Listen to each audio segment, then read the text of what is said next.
रघुपुर गांव में रहने वाले वैद्य रत्नू के दो बेटे थे, कलुआ बिलुआ। वो दोनों सिर्फ पिता के पैसों पर ही ऐश करते थे। रत्नू के बारे में मशहूर था कि वो पशु पक्षियों से बातें कर सकता है। एक बार गांव के मंगलू का गधा खो गया। वैद्य जी, मुझ पर दया कीजिए, मेरा गधा कहीं चला गया है। आप तो पशु पक्षियों से बात कर सकते हैं, जरा पता लगा कर बताइए मेरा गधा कहाँ है। रत्नू ने पेड़ पर बैठे कौवे को देखा और उसकी आवाज में पूछा, कौवे, तुमने कहीं मंगलू के गधे को देखा है? जरा एक उड़ान भरो और उसके गधे का पता लगाओ। मैं ऐसा तभी करूँगा जब उसके बदले में तुम मुझे खीर दोगे, वरना भूल जाओ। रत्नू ने कौवे से खीर देने का वादा किया और 2 ही मिनट में वो उड़ान भरकर वापस आ गया और बोला कि उसे गधा मिल गया। मंगलू का गधा जंगल में बने गड्ढे में गिर गया है, आप लोग जाकर उसे निकाल लीजिए। लो मंगलू, मिल गया तुम्हारा गधा। वह जंगल में बने गड्ढे में गिरा हुआ है, उसे निकालो, लेकिन बदले में तुम्हें इस कौवे को खीर खिलानी होगी। मंगलू खुशी खुशी कौवे को खीर खिलाने को तैयार हो गया और अपने गधे को जंगल के गड्ढे से निकालकर बाहर ले आया। इसी तरह रत्नू पूरे गांव वालों की मदद करता रहता था। एक बार रत्नू अपने बच्चों के बारे में सोच रहा था। उसे एक चिड़िया की आवाज सुनाई दी। क्या हुआ रत्नू, तुम तो हर समय सबकी सहायता करते हो, आज इतने उदास क्यों दिखाई दे रहे हो? क्या मैं तुम्हारी कोई मदद कर सकती हूँ? क्या बताऊं, मैंने अपनी पूरे जीवन में बहुत मेहनत करी और बहुत नाम भी कमाया। मेरे पास अच्छा खासा पैसा है, लेकिन मेरे दोनों बच्चे बिल्कुल निखट्टू हैं। एक कोई काम नहीं करना चाहता और दूसरा बहुत लालची है। मुझे समझ में नहीं आता उनके जीवन का क्या होगा। इसमें चिंता की क्या बात है? तुम अपने दोनों बच्चों की परीक्षा क्यों नहीं लेते? ऐसा करने से उनको सबक भी मिलेगा और तुम्हारी समस्या भी हल हो जाएगी। मुझे समझ में नहीं आ रहा, तुम भी मुझे बताओ क्या किया जा सकता है? तुम अपने बच्चों से कहो तुम्हें कोई भयानक रोग हो गया है, अब तुम्हारे पास ज्यादा दिन नहीं बचे। तुम अपनी जायदाद को बांटना नहीं चाहते, तुम पूरी जायदाद उसे देना चाहते हो जो उसके लायक है और उसे बढ़ा सकता है, वरना सारा पैसा किसी मंदिर में दान कर दोगे। चिड़िया की बात सुनकर रत्नू ने ऐसा ही किया और अपने दोनों बच्चों को बुलाकर बोला, अब मैं बूढ़ा हो रहा हूँ, मुझे कैंसर हो गया है, मेरी जिंदगी का कोई भरोसा नहीं। तुम लोगों ने अपने आगे के जीवन के लिए क्या सोचा है? पिताजी, आपके पास इतनी संपत्ति है, हम क्या, हमारे आने वाले बच्चों के भी बच्चे बैठकर खा सकते हैं। बेटा, रखा हुआ धन ज्यादा दिन नहीं चलता, उसे किसी न किसी तरह से बढ़ाना ही पड़ता है। आप ही बताइए पिताजी, हम क्या करें? मैं सोच रहा हूँ कि मैं अपनी जायदाद तुम दोनों में से उसको दूं जो इस लायक हो, वरना मैं सारी जायदाद को मंदिर में बांट दूंगा। ठीक है पिताजी, अगर आपने ऐसा ही सोच लिया है तो यह भी जरूर सोच रखा होगा कि आप हमसे कौन सा काम कराना चाहते हैं। मैं तुम दोनों की परीक्षा लूंगा। देखो, जब मैं इस गांव में आया था, मेरे पिता ने मुझे 15 मुर्गियां दी थी और कहा था अपना जीवन खुद बनाओ। मैं भी ऐसा ही करूंगा और इसके लिए तुम दोनों को 15-15 मुर्गियां दूंगा। अब इन मुर्गियों में से तुम एक बड़ी जायदाद कैसे बनाते हो, ये तुम्हें सोचना है। यह क्या पिताजी, हम मुर्गी पालन का काम करेंगे? आज तक तो हम मुर्गियों को खाया करते थे। आप कोई दूसरा काम क्यों नहीं देते? मैंने तुम लोगों के लिए यही काम चुना है और तुम्हें यही करना होगा। जैसे इस काम को करने में आपत्ति है, वह इस घर से बाहर जा सकता है। रत्नू अपने बेटों को मुर्गियां देकर घर से रवाना कर देता है। कलुआ बिलुआ दुखी मन से अपने हिस्से की मुर्गियां ले चले जाते हैं।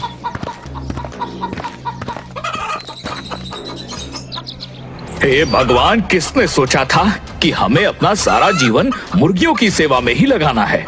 बड़ी भूख लगी है, सबसे पहले इनमें से एक मुर्गी को बनाकर खा लेता हूँ, आगे का देखा जाएगा। कलुआ एक मुर्गी को पकाकर खाना खाकर सो जाता है, लेकिन अपनी मुर्गियों को दाना देना भूल जाता है और उसकी मुर्गियाँ पूरी रात भूखी रहती हैं।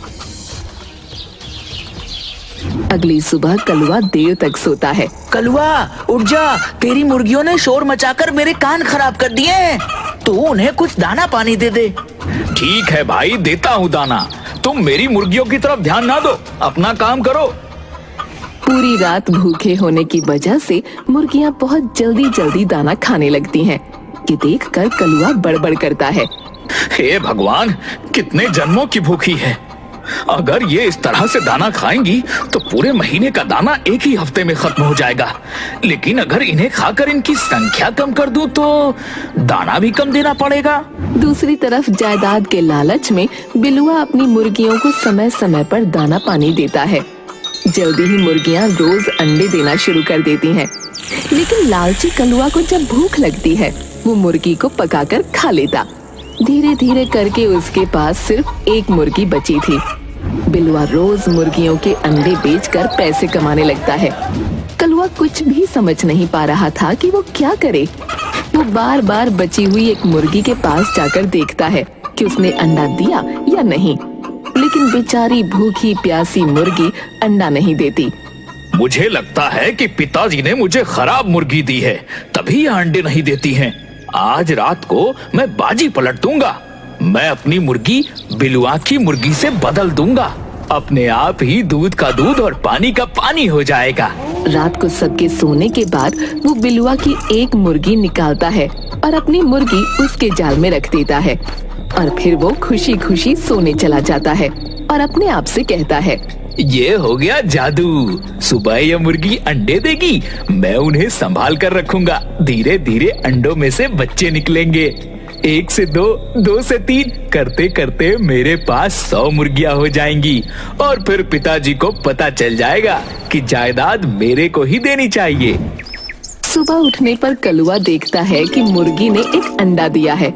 अंडे को देखते ही उसे लालच आने लगता है। ऐसा करता हूँ, इस अंडे का ऑमलेट बनाकर सबसे पहले मैं ही खा लेता हूँ।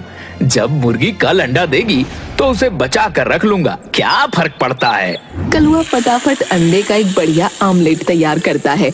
उसकी खुशबू चारों तरफ फैलने लगती है। ऑमलेट की इतनी अच्छी खुशबू आ रही है, जल्दी से हाथ धोकर आता हूँ, फिर जी भर के खाऊंगा।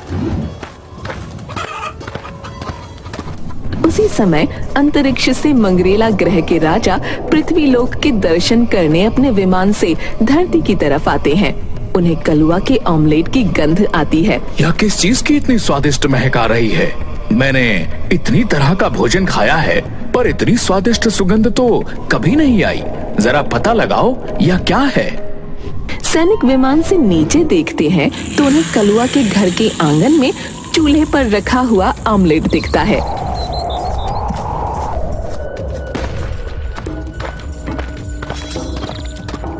वो ऑमलेट लेकर महाराज के पास चले आए। यह तो बहुत स्वादिष्ट है। आज के बाद तो मैं बस यही खाऊंगा। अगर मुझे यह नहीं मिला तो मैं वापस मंगरेला नहीं जाऊंगा।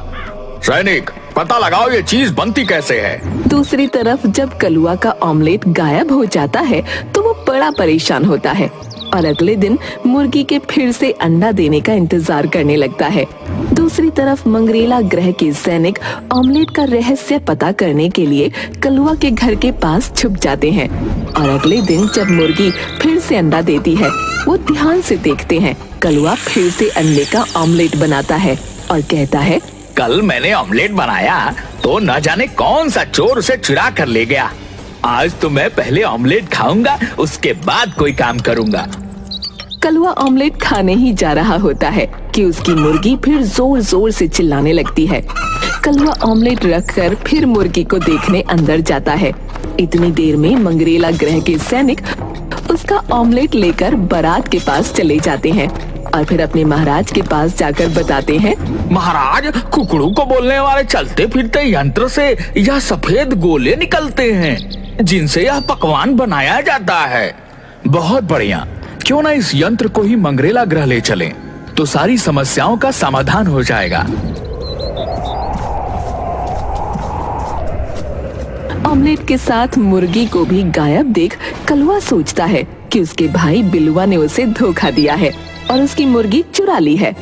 दोनों की बहुत लड़ाई होती है। दूसरी तरफ मंगरेला ग्रह के सैनिक मुर्गी को महाराज के सामने रखते हैं। मुर्गी तुरंत एक अंडा देती है। महाराज, इस गोली से पकवान बनाना तो यह पृथ्वीवासी ही जानता है। लगता है हमें उसे भी पकड़ कर लाना पड़ेगा। कलुआ रात में अपने बिस्तर पर सो रहा होता है।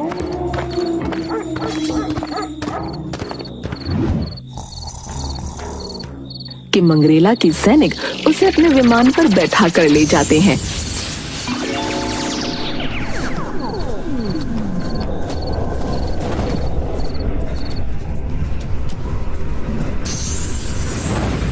महाराज कलुआ से कहते हैं, सुनो पृथ्वीवासी, तुम इस यंत्र से निकलने वाले सफेद गोलों से जो खाने की चीज बनाते हो वह बनाकर दिखाओ, वरना तुम्हें मौत के घाट उतार दिया जाएगा। छोटे छोटे अंडे और इतने बड़े बड़े लोगों को देखकर कलुआ घबरा जाता है और कहता है, देखिए महाराज, हम पृथ्वीवासी छोटे कद के होते हैं, इसलिए हमारे यहाँ की मुर्गियाँ भी छोटी छोटी होती हैं और छोटे छोटे अंडे देती हैं।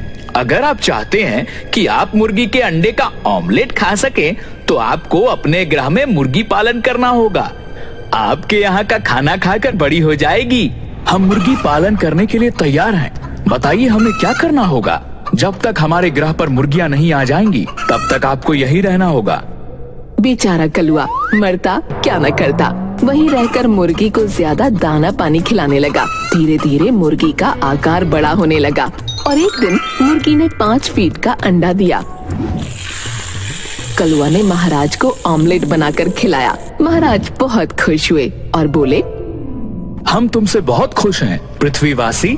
बोलो तुम्हें क्या चाहिए। महाराज, मुझे ज्यादा कुछ नहीं, बस आपके ग्रह की मुर्गी का एक अंडा चाहिए। 1 घंटे में मैं सारे शहर को ऑमलेट बनाकर खिला सकता हूँ। सिर्फ एक अंडे से ही मैं इतना अमीर बन जाऊंगा कि पिताजी मेरी बुद्धि को मान जाएंगे। कलुआ मंगरेला के महाराज से अंडा लेकर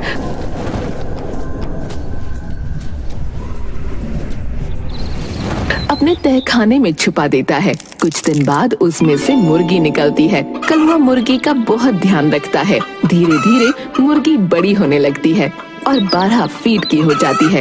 एक दिन मुर्गी 5 फीट का अंडा देती है। कलुआ उस अंडे का एक बड़ा सा ऑमलेट बनाता है और गांव के जमींदार को वो ऑमलेट खिलाने के लिए आमंत्रित करता है।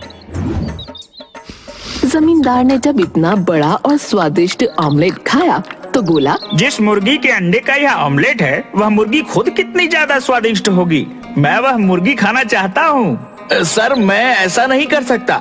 वह मुर्गी मेरी आमदनी का एकमात्र जरिया है। जमींदार ने सोचा, मैं इतना बड़ा आदमी हूँ और इस मुर्गी वाले की इतनी हिम्मत कि मुझे मना करे। चाहे जो कुछ हो जाए, मैं तुम्हें उस मुर्गी के बदले 100 मुर्गियाँ दूंगा, लेकिन मुझे उस मुर्गी का मांस खाना है। जमींदार ने अपने आदमियों से कहा कि वो रातों रात जाकर कलुआ की मुर्गी चुरा लाएं।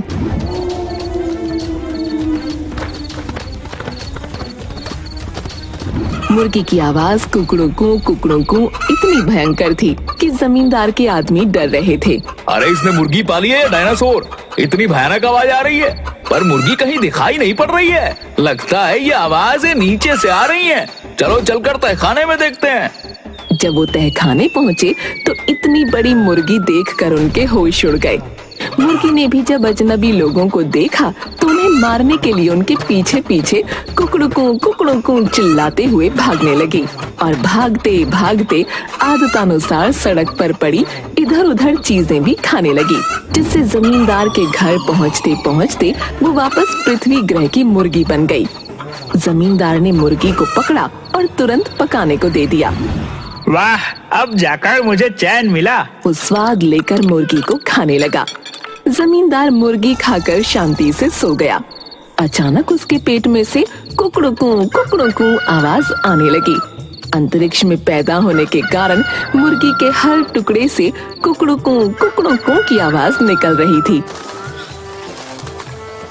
अब जमींदार जहाँ भी जाता उसके शरीर के अंदर से मुर्गी की आवाज आती रहती थी और लोग उसका मजाक बनाते थे। कलुआ, मुझे माफ कर दो और इस मुसीबत से मेरा पीछा छुड़ा। तुम्हारी मुर्गी ने मेरा जीना हराम कर दिया है।